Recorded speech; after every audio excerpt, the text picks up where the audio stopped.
So now we're going to take a look at defer. And you can find all this code right here. Golang goes to 11, GitHub goes to 11, Golang Web Dev. And the entire course is right here, Greater Commons. So we have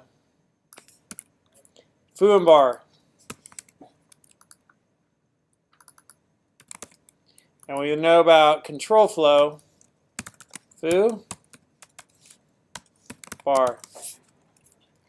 I'm just going to make these different than their names so there's no confusion.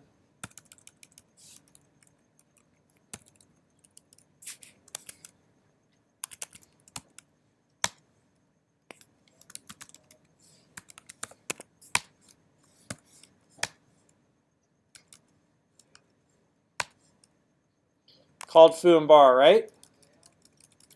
What about if I do this? What's defer mean? Huh? I would say call this or run this at the end of main. Yeah, so defer means do it later, right? Put off till later time, postpone.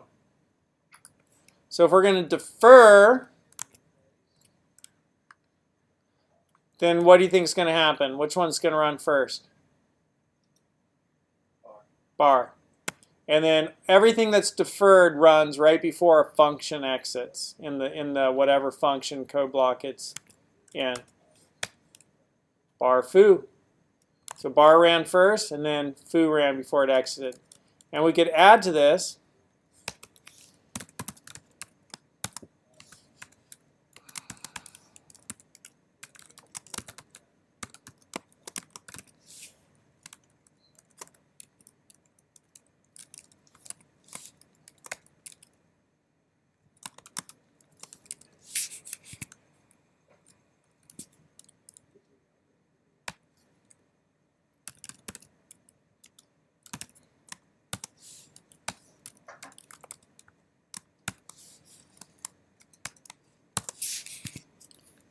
what's going to print out?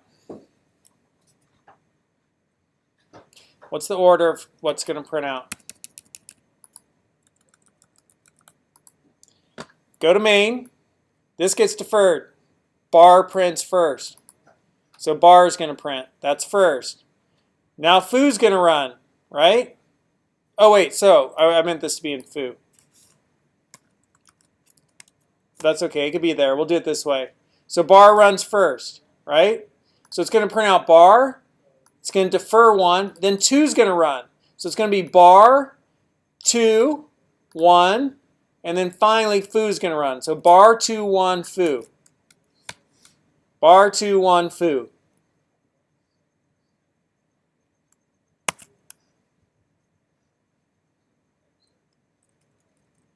Bar 2, 1, foo. Okay?